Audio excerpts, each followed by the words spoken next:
Paz, Senhor, irmãos. Quero agradecer a Deus pela oportunidade de estar aqui essa noite. Agradecer ao pastor Moisés, ao pastor João pela confiança e pela essa oportunidade de poder estar compartilhando da palavra do Senhor com os irmãos nessa noite, amém? Para quem não me conhece, né, eu sou o Ricardo, congrego nessa igreja aqui há 16 anos, trabalhando, servindo, estando à disposição aí como membro, como obreiro, alguns anos como tesoureiro e servindo a Deus como presbítero também, à disposição para que se cumpra a vontade de Deus na minha vida, amém, irmãos?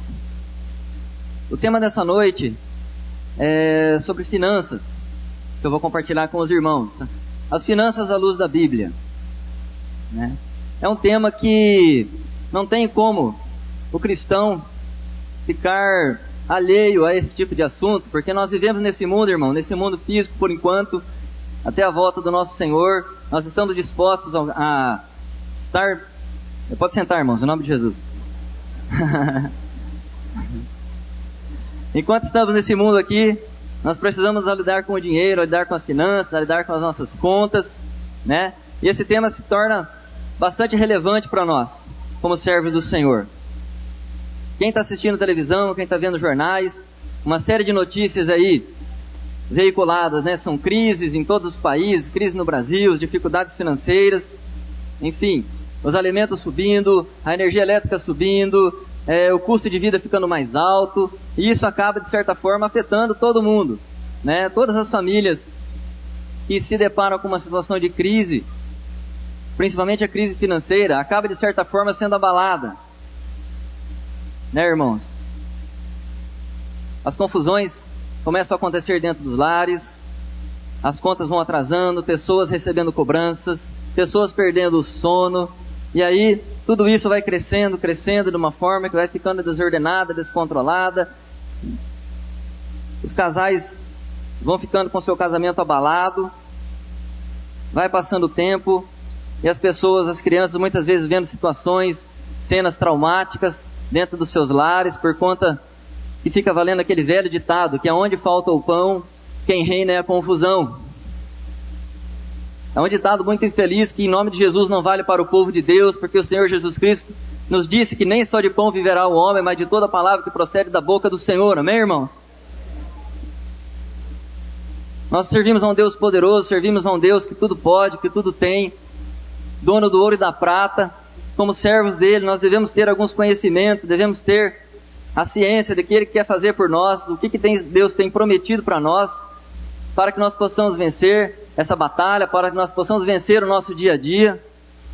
E infelizmente muitas pessoas se deparam em situações críticas na sua vida. Talvez tenha alguém aqui hoje, talvez você, irmão ou irmã, esteja passando por uma situação difícil, pessoas que talvez estejam com as suas despensas vazias, pessoas que estejam desempregados, com as contas sem pagar, sem condições de comprar o seu alimento, sem condições de pagar o seu aluguel, alguns talvez até ameaçados de despejo. Muitas coisas diferentes podem acontecer com todas as pessoas, e aí, com tudo isso na cabeça, fica difícil conviver, fica difícil servir a Deus, fica difícil conviver neste mundo, dessa forma, e essas coisas vão tomando a mente, vão tomando o espaço da mente das pessoas, de uma forma que ela até pode ser levada a se esquecer de Deus,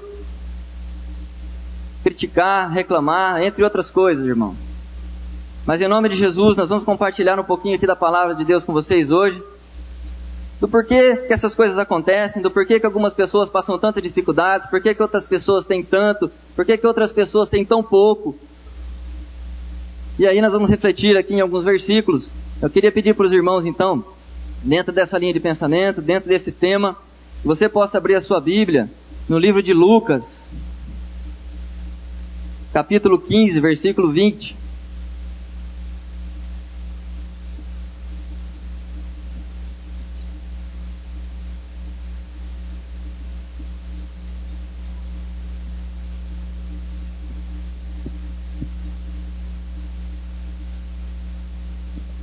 Livro de Lucas 15, 20.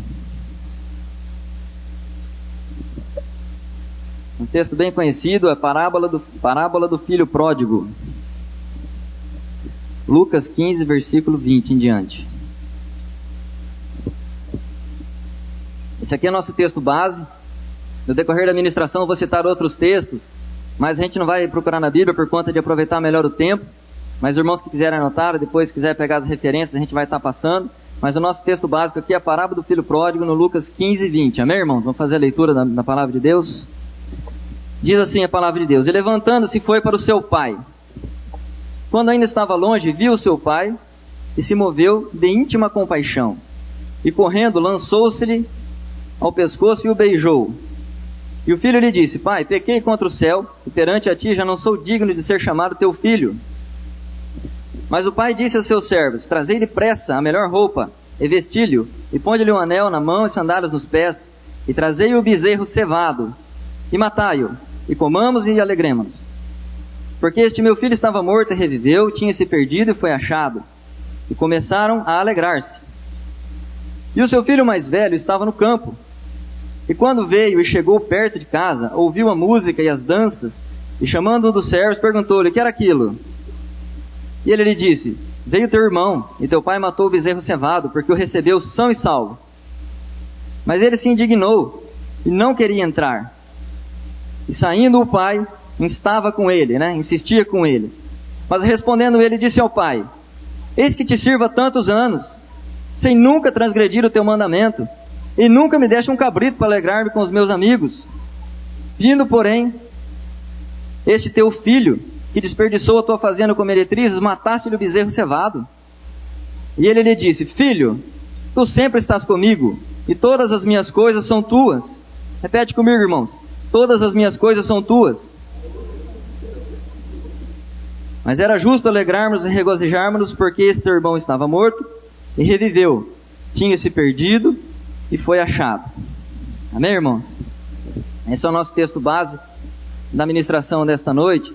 Uma parábola conhecida, a palavra do filho pródigo, um filho que pega todo o dinheiro do seu pai, pega a sua parte da herança e sai pelo mundo afora, gastando, acabando com tudo que ele tinha pego com o seu pai, se arrepende, volta para a casa do pai. Quando ele volta para a casa do pai, nós nos deparamos aqui que ele é recebido com festa, que ele é recebido com alegria pelo pai, que não queria ter o seu filho perdido pelo mundo. Mas não é desse filho pródigo que eu gostaria de falar com os irmãos nesta noite, não. O que eu gostaria de refletir com os irmãos nesta noite é do irmão, da atitude do irmão do filho pródigo. Nós percebemos aqui na palavra que fizeram uma festa, o filho foi recebido, o pai ficou alegre, todo mundo ficou feliz, mas o texto nos mostra aqui que quando o irmão do filho pródigo aqui perguntou para o servo: o que está acontecendo? E o servo explicou, a palavra não diz que ele ficou indignado. A palavra de Deus não fala que ele ficou chateado, triste, cabisbaixo, não. A palavra do Senhor diz que o irmão dele ficou indignado com aquela situação. Indignado é uma revolta, é uma situação crítica, é uma situação onde ele ficou inconformado com aquilo. Não foi simplesmente um chateamento da parte dele, ver o irmão dele sendo recebido com festa. Tanto é que ele nem queria entrar na festa, segundo a palavra que nos ensina. Ele nem quis entrar, a ponto de que o pai dele teve que deixar toda a festa lá e lá, insistir com ele para que ele pudesse entrar também na festa. E quando o pai dele questiona: filho, vamos entrar na festa, ele dá de dedo na cara do pai dele, reclama, joga na cara do pai o seguinte: pai, este teu filho vem agora, o senhor recebe com festa, eu te sirvo por tantos anos, sem nunca transgredir os teus mandamentos, e o senhor nunca me deu nenhum cabrito para festejar com meus amigos. E agora vem esse teu filho, ele não fala nem esse meu irmão, ele fala: esse teu filho vem e o senhor mata um bezerro.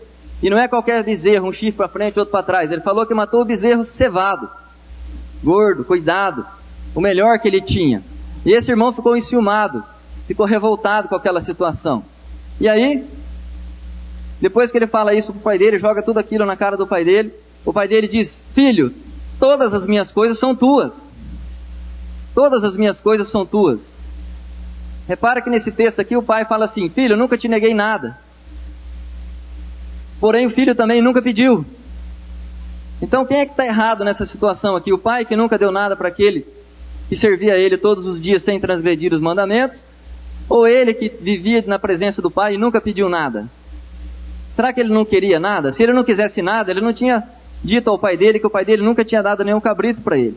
Ele queria também ter essas coisas, mas ele nunca teve a atitude, a franqueza de chegar no pai dele e dizer o que ele queria. Amém, irmãos? E demonstra, irmãos, quando o pai dele fala: tu sempre estás comigo, Mas quando ele coloca tudo isso para fora, nos mostra o quê? Que o fato da pessoa estar sempre com o Pai, estar sempre na presença do Pai, não significa que ele tinha um relacionamento saudável, porque no mínimo aquilo que ele fez foi uma falta de respeito para com o Pai dele. Estava com o Pai, mas não se relacionava adequadamente com o Pai.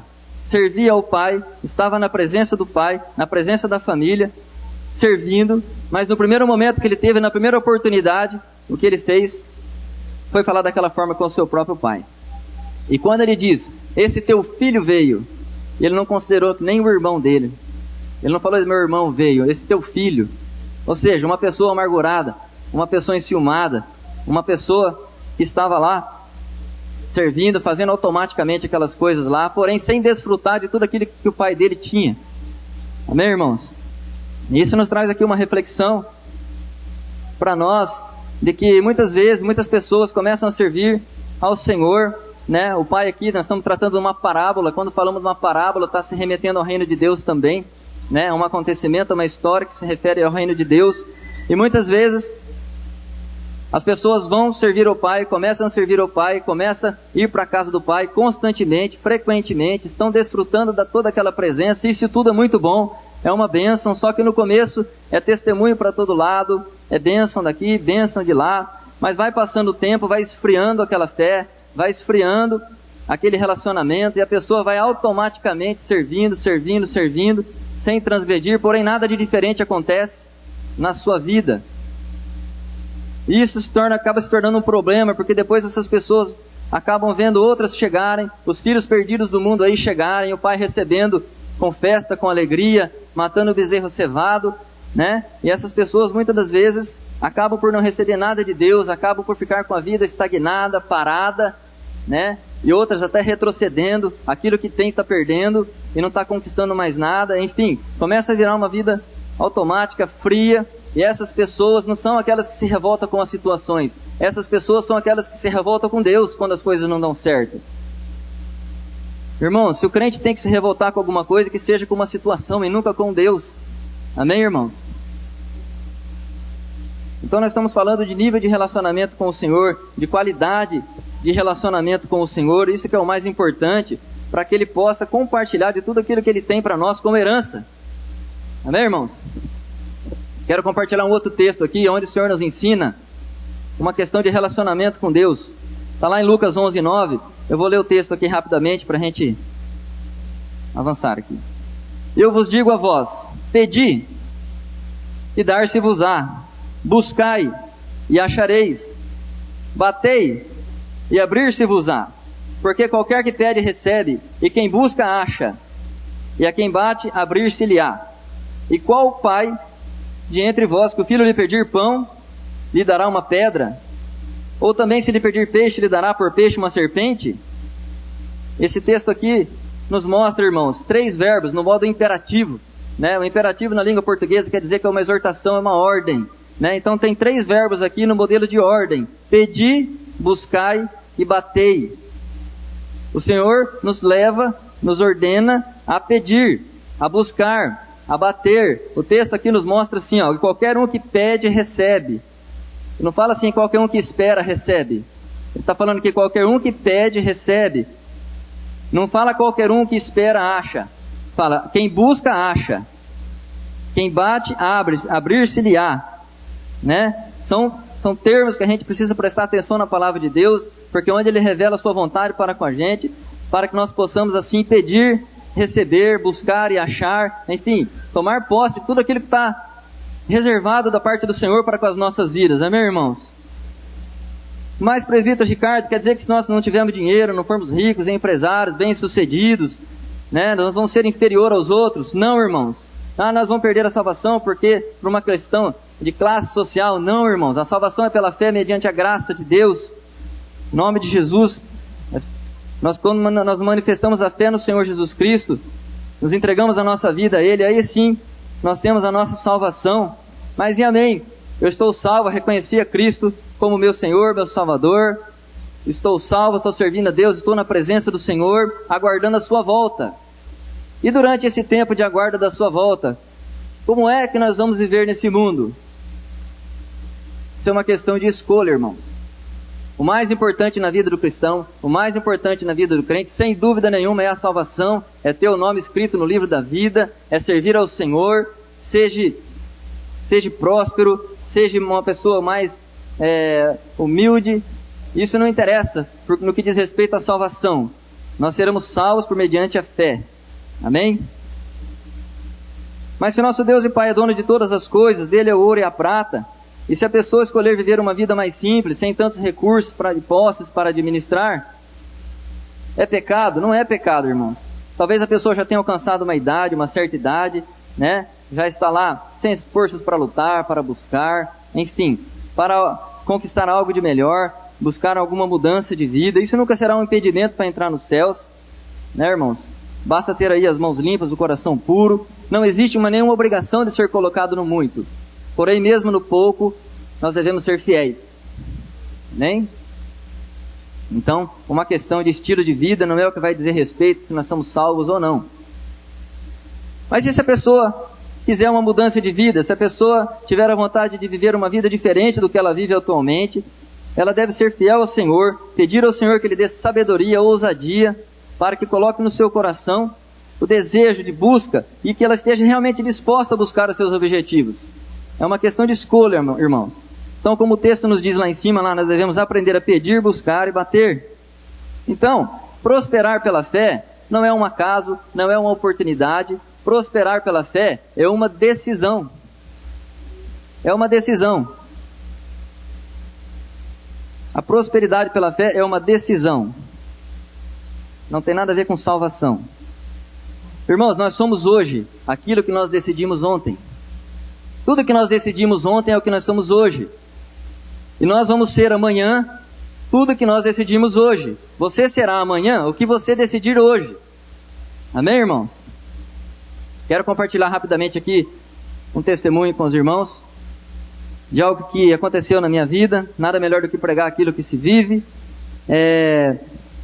Eu quero compartilhar para os irmãos aqui que eu venho de uma família humilde, uma família de trabalhadores comuns, pessoas que batalhavam dia a dia para ganhar a sua vida, e sempre naquela simplicidade, sempre buscando algo melhor a cada dia, né? Quem aqui conhece o que é mata junta? Matar aqui, irmãos? Não vai matar ninguém, não. Mata junta. Quem conhece? Poucos, né? Quem não conhece pode se considerar um privilegiado, irmãos. Né? Mata junta, né? Está presente nas casas de madeira, naquelas casas mais simples, humildes, casas de madeira, na qual vivi muitos anos da minha vida, na minha juventude, né? Porém, com muito orgulho, porque tudo que nós tivemos, tudo que nós conquistamos, tudo foi com dignidade. Então, de forma alguma, eu me envergonho disso, de surgir aí, de participar de uma família simples, uma família batalhadora, né? Tudo foi conquistado dignamente. Mas eu me lembro também aqui que quando eu comecei a trabalhar, ainda muito novo, né? Não tinha experiência nenhuma, não tinha administração nenhuma. Eu recebia o meu salário e no dia seguinte eu já gastava tudo. No máximo uma semana eu já gastava tudo. Aí passava 29 dias, 25, 29 dias duro depois. Recebia, no outro dia estava sem nada, né?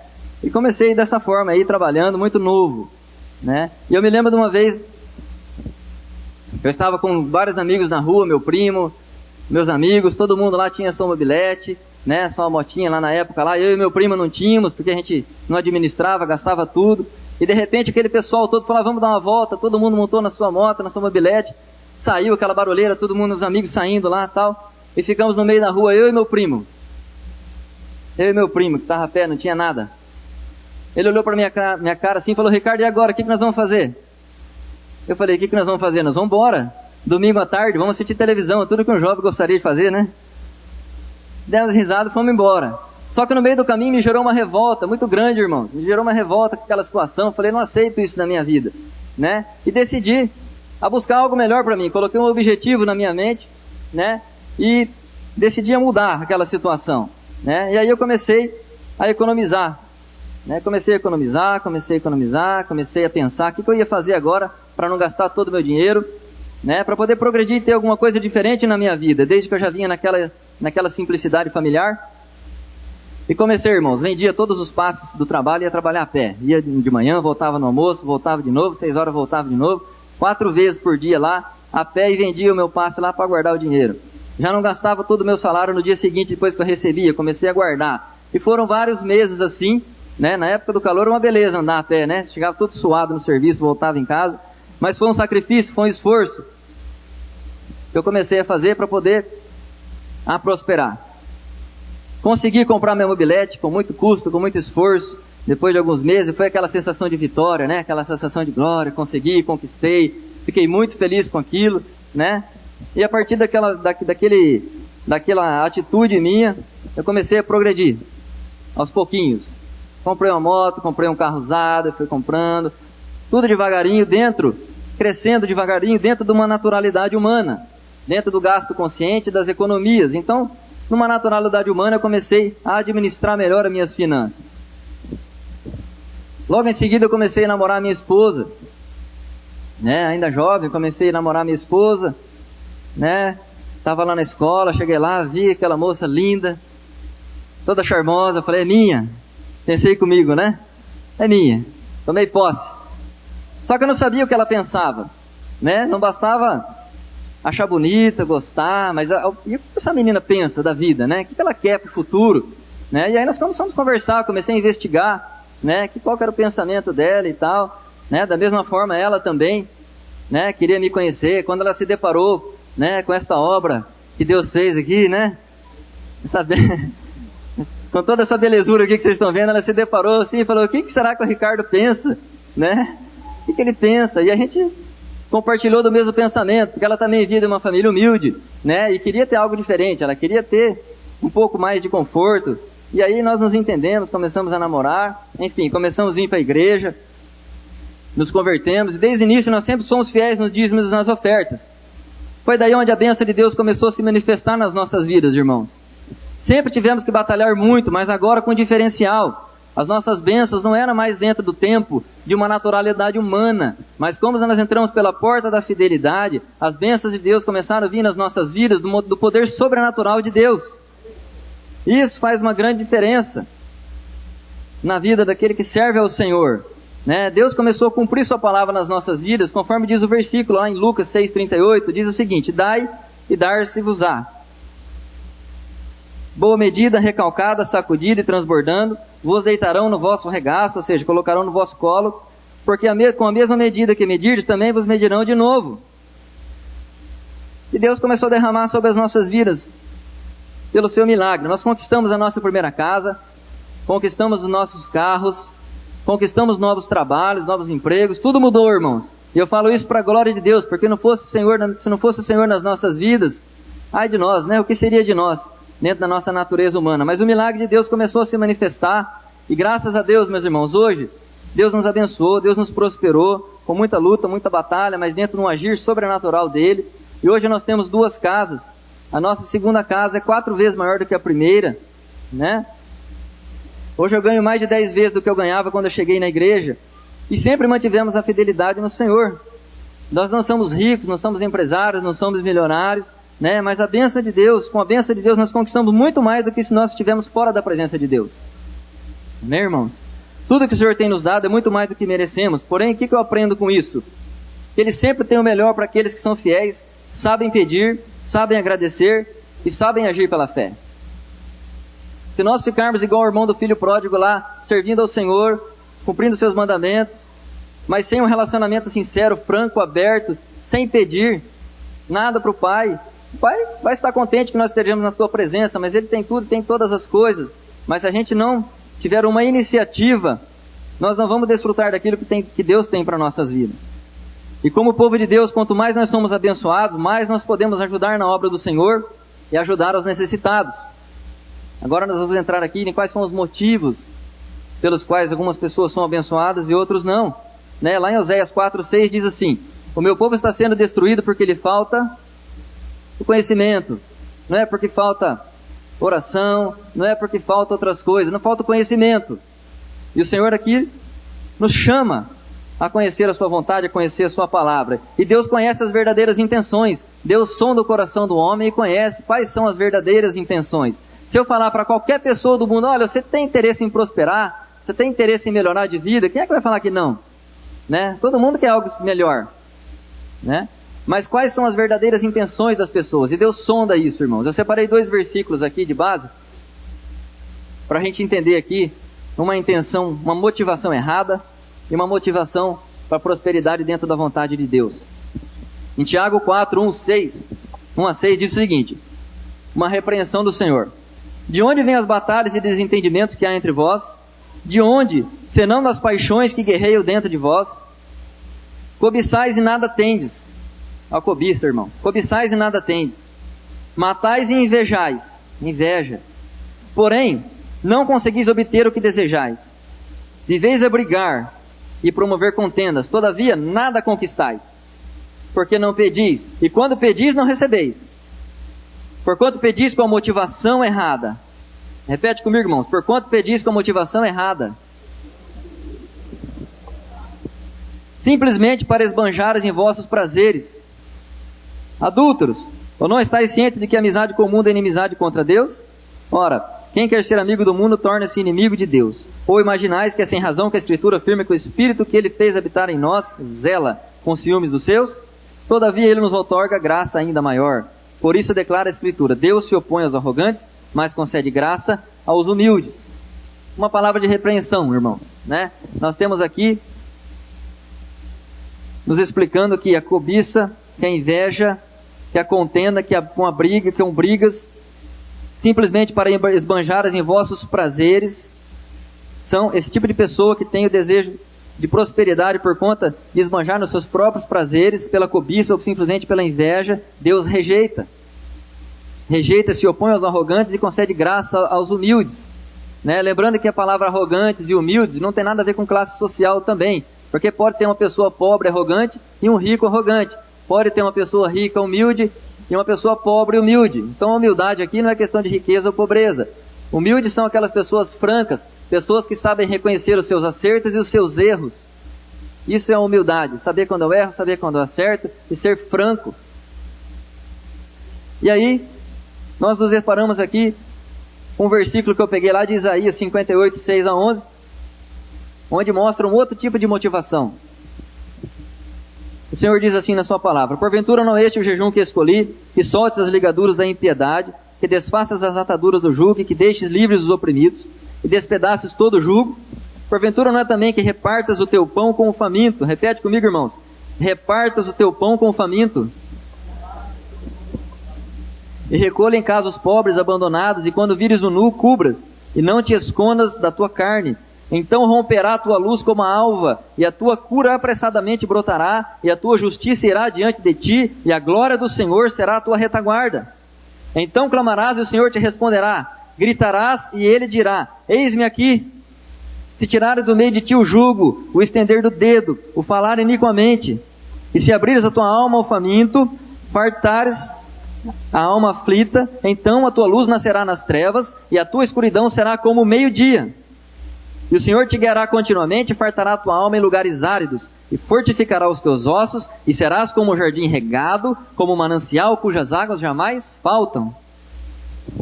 Diferente, né, irmãos?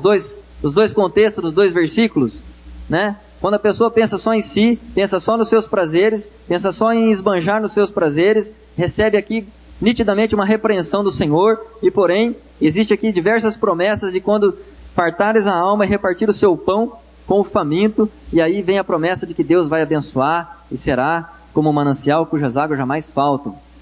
São motivações completamente diferentes, né? Quando não só penso em mim, mas penso no próximo e principalmente na obra do Senhor. Amém, irmãos? Outro ponto aqui que nos traz uma reflexão aqui na palavra do Senhor é um modelo de mente, é um modelo de pensamento e os possíveis erros de interpretação da palavra do Senhor. Né? Como falei anteriormente, o que mais importa na vida do cristão é a salvação da sua alma. Mas uma vez alcançada a nossa salvação, né, que nós não venhamos a cair e confundir a pensar que não devemos nos preocupar com a nossa vida nesse mundo. Por que eu digo isso? Porque no livro de Tessalonicenses, a carta de Paulo aos Tessalonicenses, ele escreveu 2 cartas, 1 Tessalonicenses e 2 Tessalonicenses. Na primeira carta de Paulo aos Tessalonicenses, Paulo vai para Filipos, é perseguido, monta uma igreja, vai para Tessalônica, vai lá, funda uma igreja, depois vai para Bereia, é perseguido, vai lá, monta uma igreja, depois vai para Corinto. Lá de Corinto, ele escreve a primeira carta de Tessalonicenses. Ele queria ter ido voltado lá para ver como estava a igreja que ele tinha fundado, e ele diz na palavra que Satanás o impediu por 2 vezes. E aí, ele manda Timóteo ir lá ver como é que estava a igreja. Timóteo vem, traz as notícias lá, e ele escreve a primeira carta direcionada aos Tessalonicenses, onde o tema principal da carta é a volta de Cristo. A volta de Cristo está breve, Cristo está voltando, né? É o tema principal da carta de 1 aos Tessalonicenses. E aí o que acontece? Algumas pessoas da igreja de Tessalônica confundiram essa mensagem e começaram a largar os seus empregos, começaram a parar tudo o que eles estavam fazendo e ficaram, segundo a palavra de Deus aqui, vivendo de forma desordenada, porque eles interpretaram, seja por uma heresia ou não, que Cristo iria voltar, e se Cristo e a volta de Cristo estava próxima, eles não precisavam mais se preocupar com as coisas desse mundo, porque dali em diante, somente com as coisas do alto, somente com as coisas do céu, e eles ficaram focados em tudo que era do alto, em tudo que era do céu. E Paulo escreve então, para corrigir essa falsa interpretação, a segunda carta aos Tessalonicenses, né, que tem 3 capítulos. No capítulo 3 ele fala que aquele que, para que o povo voltasse a trabalhar, que o povo voltasse às suas atividades normais, né, porque apesar da volta de Cristo estar próxima, o povo deveria servir ao Senhor, mas tocando suas vidas também, da maneira natural, até que o Senhor voltasse. Então isso nos mostra, irmãos, e o espaço de uma carta para outra foi questão de semanas. Ele escreveu a primeira carta ao Tessalonicenses, depois que ele teve essa notícia da interpretação errônea, e por volta de algumas semanas, não deu nem um mês, ele escreve a segunda carta aos Tessalonicenses para corrigir aquela interpretação errada. Amém, irmãos?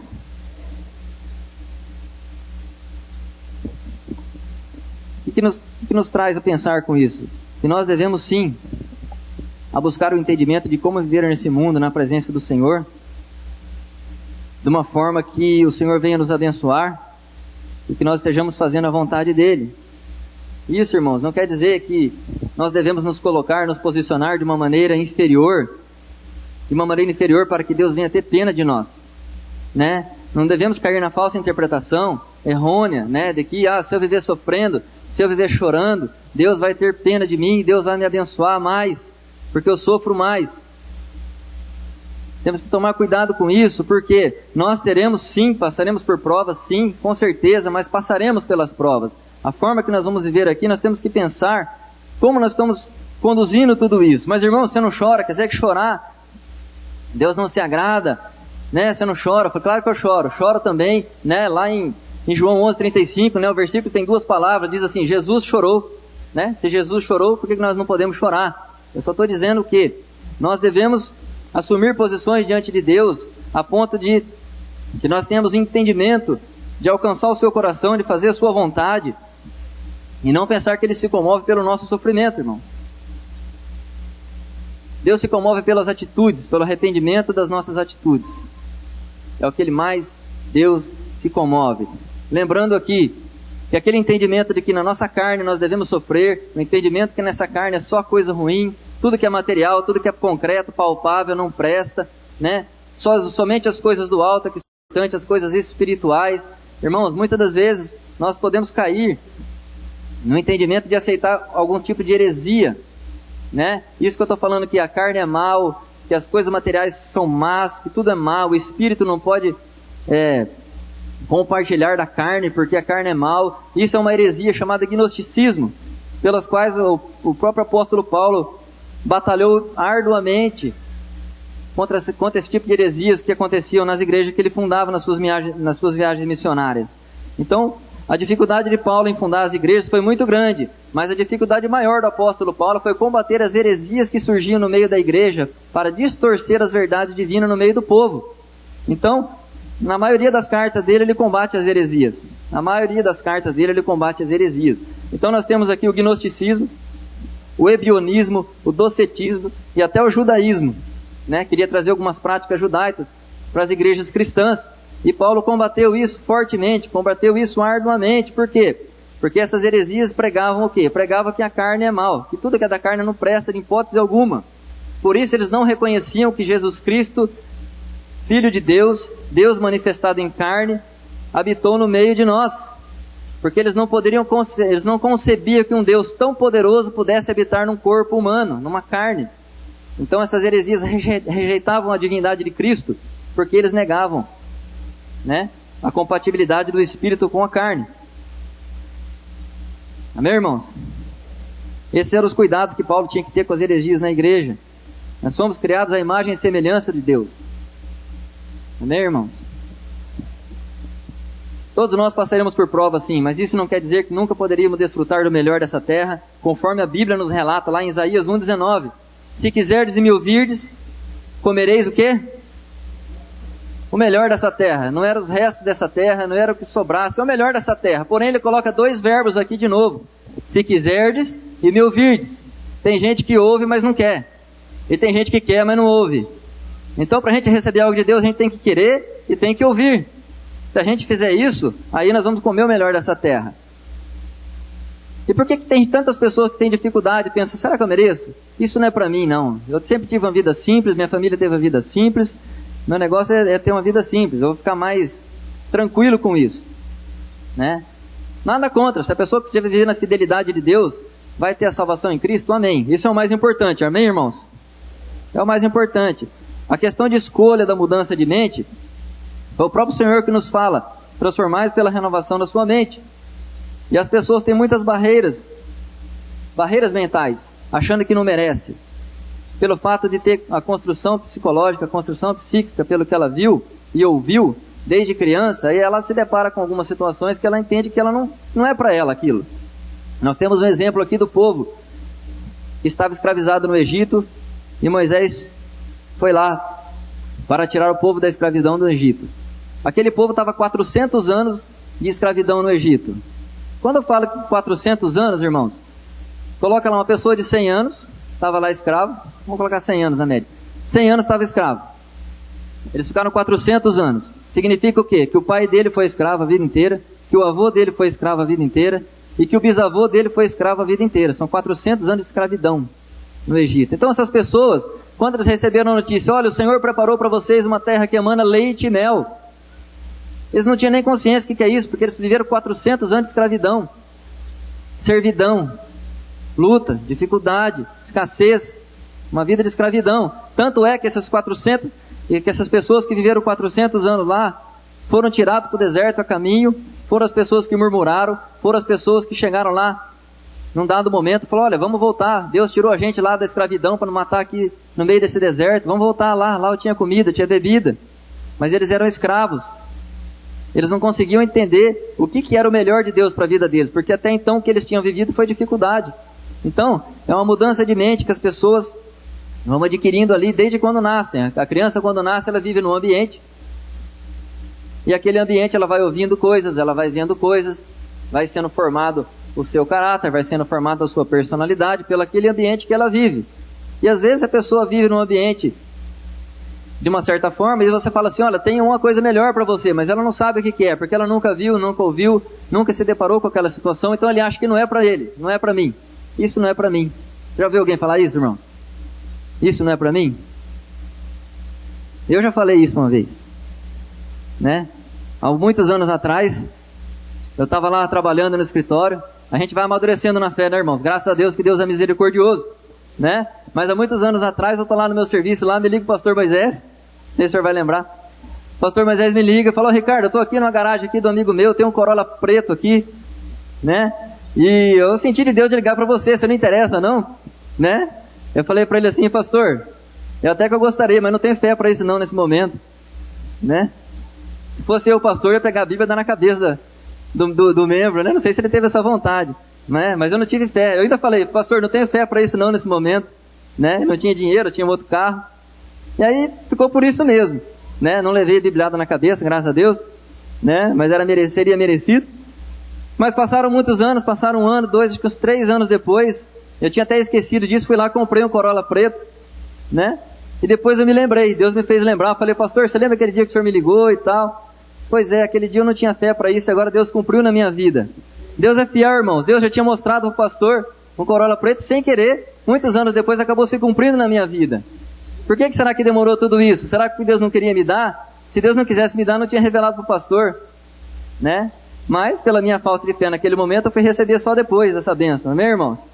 Então isso acontece, pode acontecer como aconteceu comigo, com você, das pessoas acharem isso não é para mim. E Deus não tem limites para abençoar o seu povo, irmãos. Nós servimos um Deus poderoso, um Deus que não tem limites, um Deus que não tem barreiras para Ele. As barreiras estão dentro da nossa cabeça. Amém? Então, como receber as bênçãos do Senhor? Como receber o que Ele tem de melhor? Demonstrando a nossa fidelidade ao Senhor, nós conquistamos a confiança dEle nas nossas vidas.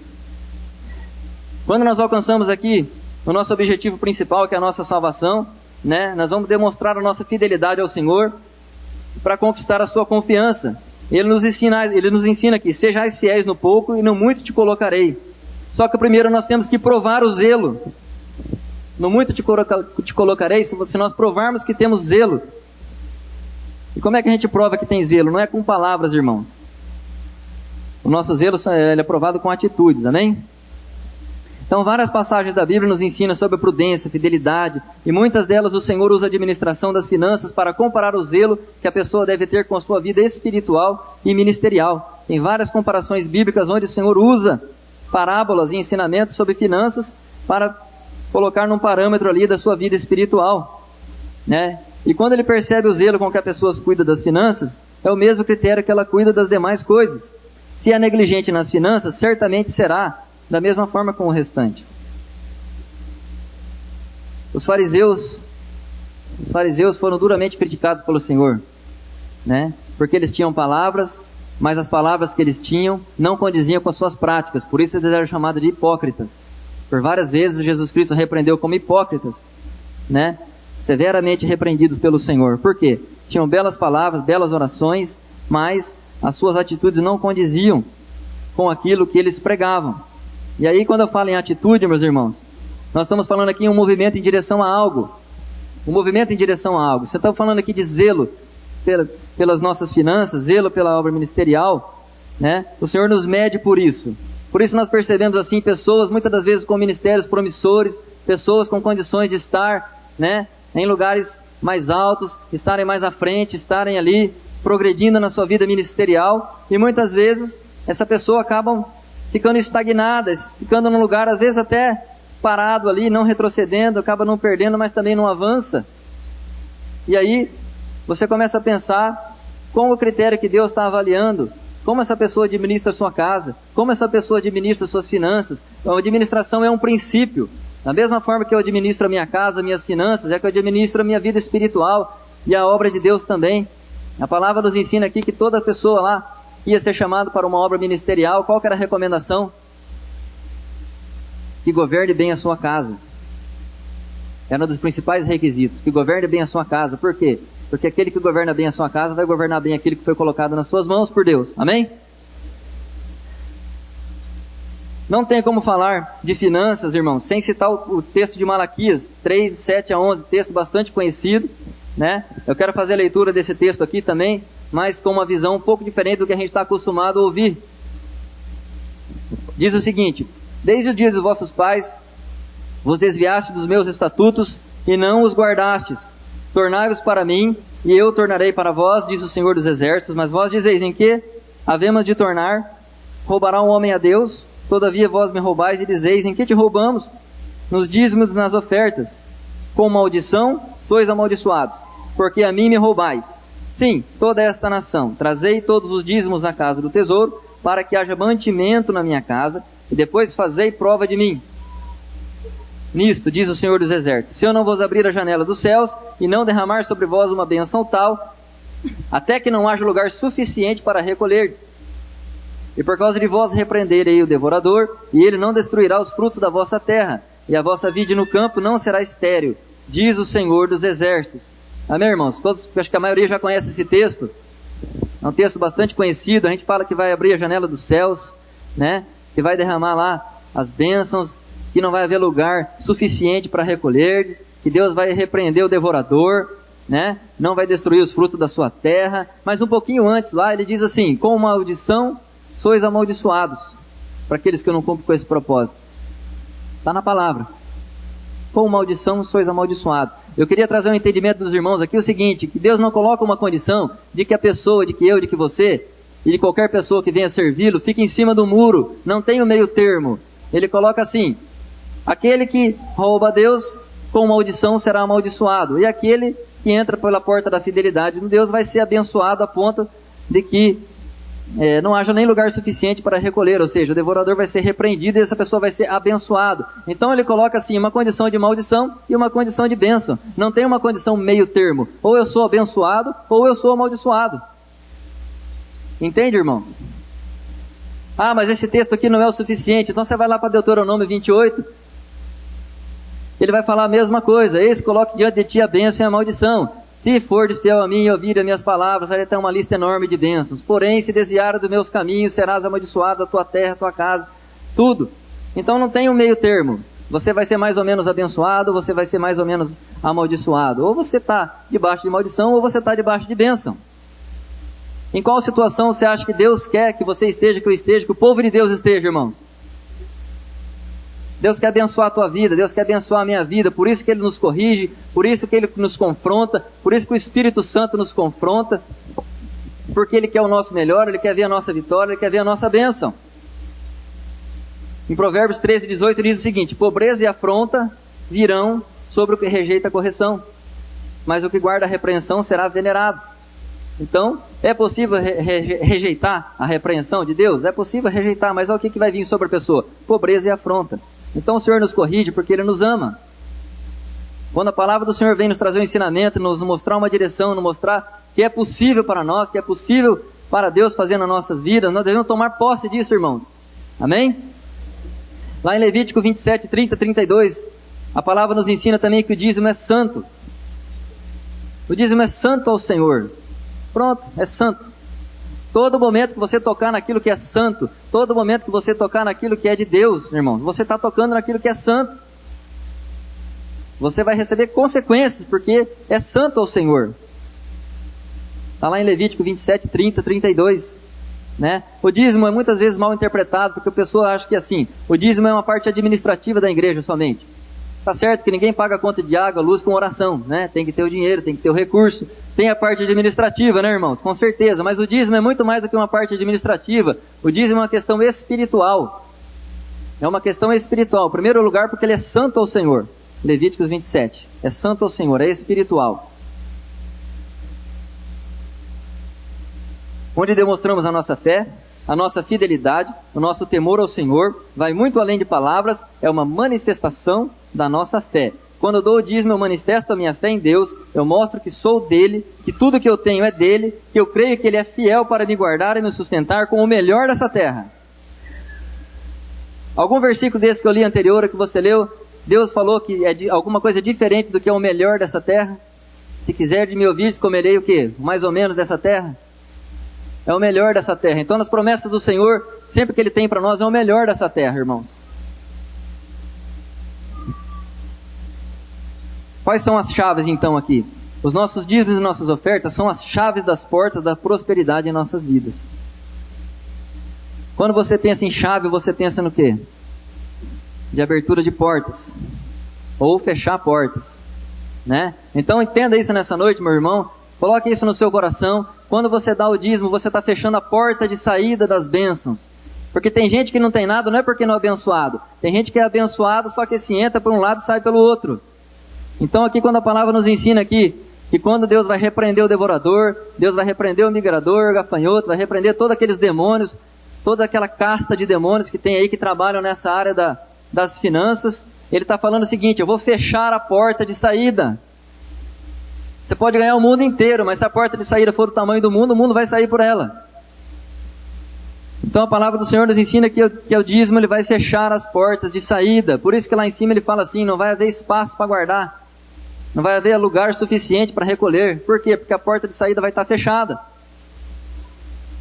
E uma vez a porta de saída estando fechada, você tem ainda a oportunidade de generosamente ofertar na obra do Senhor. E quando você ofertar na obra do Senhor, você não vai fechar a porta, porque a porta de saída está fechada. Você vai abrir a outra porta para que as bênçãos possam chegar até você na sua vida. Receba esse entendimento na sua vida, irmãos, porque você vai experimentar algo novo do Senhor.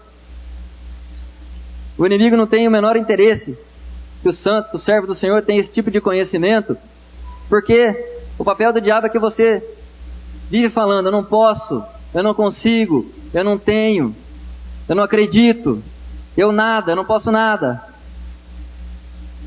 Porque se você não puder nada para você, você não vai poder nada para a obra, você não vai poder nada para o seu irmão.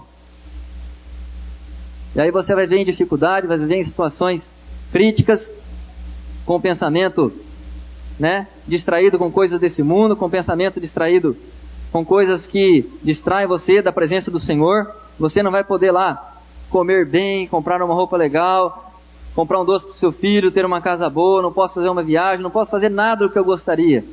E isso não é da vontade do Senhor, porque o Senhor quer e pode e vai te abençoar. Amém, irmãos?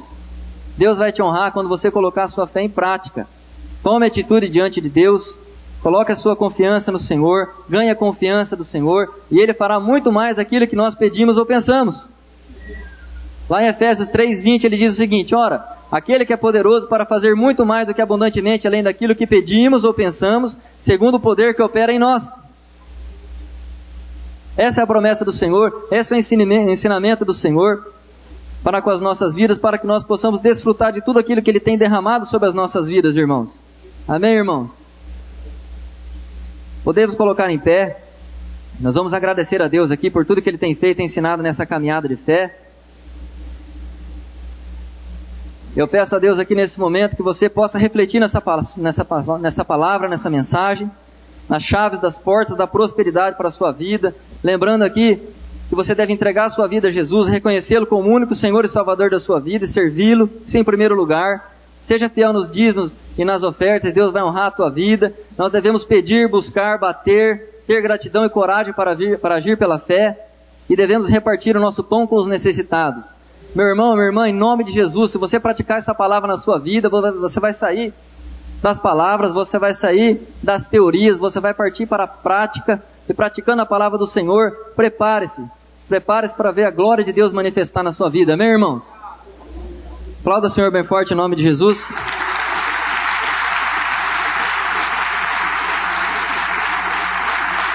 Deus abençoe a todos.